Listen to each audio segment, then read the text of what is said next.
ప్రతి సమస్యకు పరిష్కారం ఈగలై ఛానల్. నమస్కారం, ఈగలై ఛానల్కి స్వాగతం.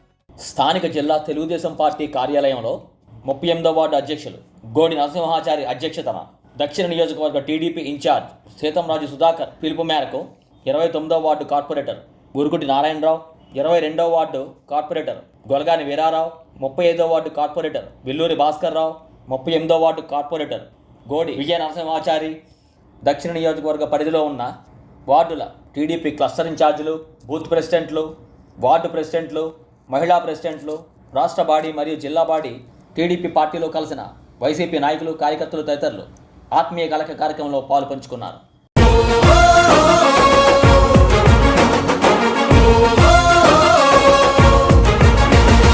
తెలుగుదేశ దళమా, తెలుగు జాతి బలమా, తెలుగుదేశమంటే కార్యకర్త పటిమా, తెలుగుదేశ దళమా, తెలుగు జాతి బలమా, తెలుగుదేశమంటే కార్యకర్త పటిమా. ఆంధ్ర ఆత్మ గౌరవ రణ నినాద గళమా, నర నరాన క్రమశిక్షణ నిండిన చేతనమా, గుండెలు తెగువా, చూపు కొండలు తెగవా, ఆయుధమవ్వు తెలుపాంధ్రుని విలువా, పసుపు జెండ చేపట్టిన ప్రజాస్వామ్య సంబరమా, చంద్రబాబు పూరించిన సమర శంఖ కింకరమా. తెలుగుదేశ దళమా, తెలుగు జాతి బలమా, తెలుగుదేశమంటే కార్యకర్త పటిమా.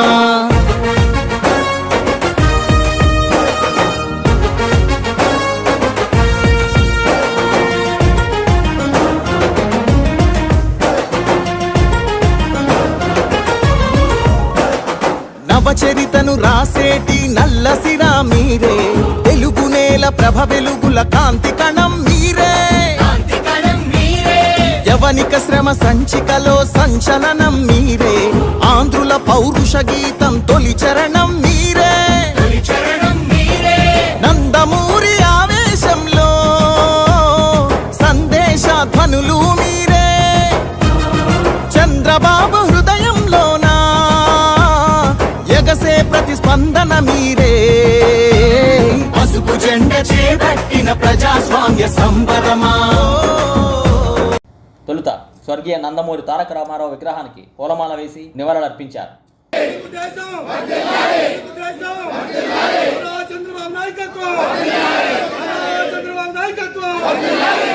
అనంతరం వార్డుల వారీగా సీతంరాజు సుధాకర్కు తమను తాము పరిచయం చేసుకున్నారు. చంద్రబాబు పూరించిన సమర శంఖ కింకరమా, తెలుగుదేశ దళమా, తెలుగు జాతి బలమా, తెలుగుదేశమంటే కార్యకర్త పటిమా.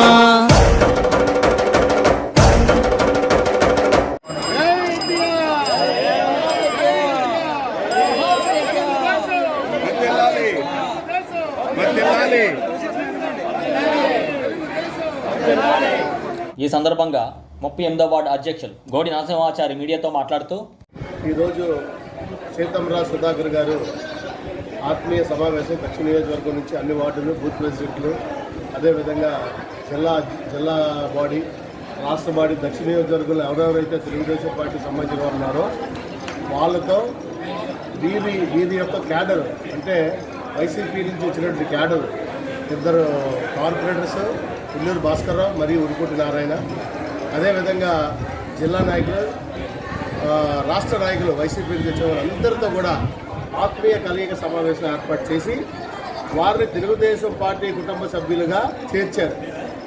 ఆ సందర్భంగా ఈరోజు ఒక బూత్ ప్రెసిడెంట్లు మరియు cluster in-charges, unit in-charges, ward corporators అందరితో కూడా ఒకరికొకరితో పరిచయం ఏర్పాటు చేసి ఒక విందు భోజనం ఏర్పాటు చేసినందుకు, ఈ ఆత్మీయ కలయిక పెట్టినందుకు వారికి మా వార్డు తరఫున వారికి కృతజ్ఞతలు, ధన్యవాదాలు తెలియజేస్తూ, ఇకపై దక్షిణ నియోజకవర్గం ఇప్పటికే తెలుగుదేశం పార్టీ కంచుకోటగా ఉంది.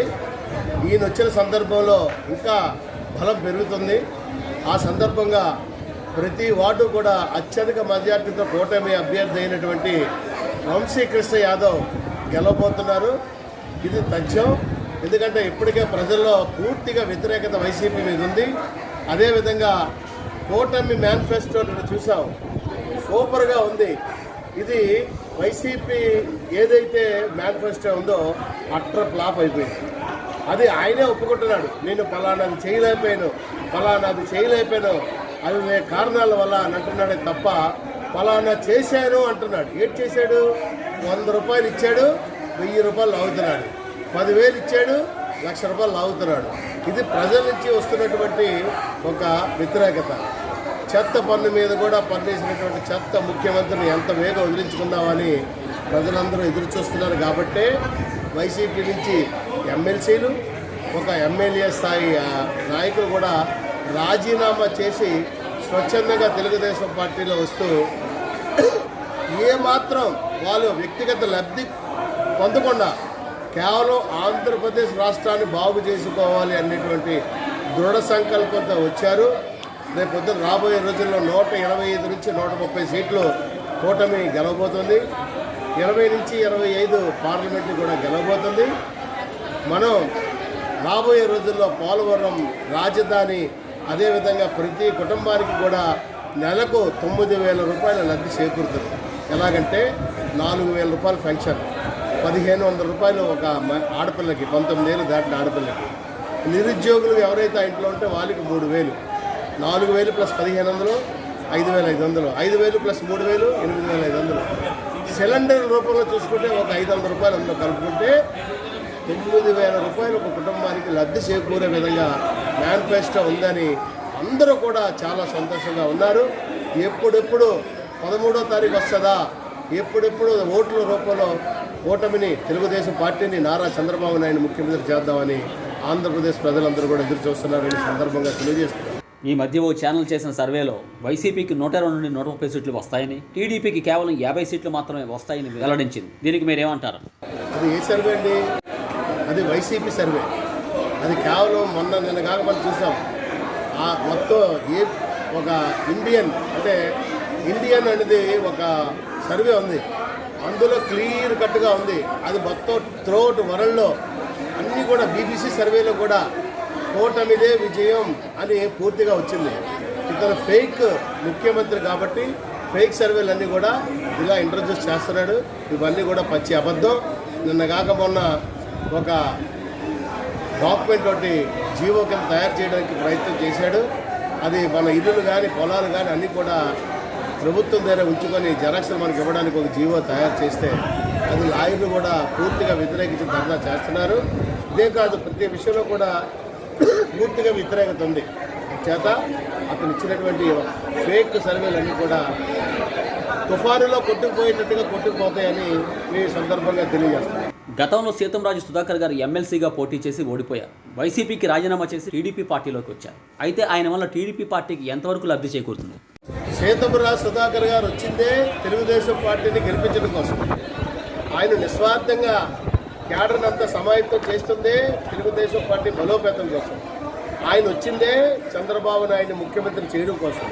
అంతే తప్ప ఆయన ఎక్కడ కూడా స్వార్థంగా ఒక ఇన్ఛార్జ్ ఇమ్మని కూడా ఆయన వితౌట్ కండిషన్ ఆయన వచ్చారు. అయినప్పటికీ ఒక స్థాయి గల మనిషి, ఒక ఎమ్మెల్సీ పోటీ చేసిన వ్యక్తి, ఒక ఎమ్మెల్యే పోటీ చేసిన వ్యక్తి ఆయనకి ఎవడో సమంజసమని మా అధినాయకుడు ఒక ఆలోచన చేసి క్యాబినెట్లో పెట్టిన తర్వాత వాళ్ళందరూ కూడా దాన్ని ఏకగ్రీవంగా ఆమోదించిన మీదకే సీతంరాజు సుధాకర్ గారికి సౌత్ ఇన్ఛార్జ్ ఇవ్వడం జరిగింది.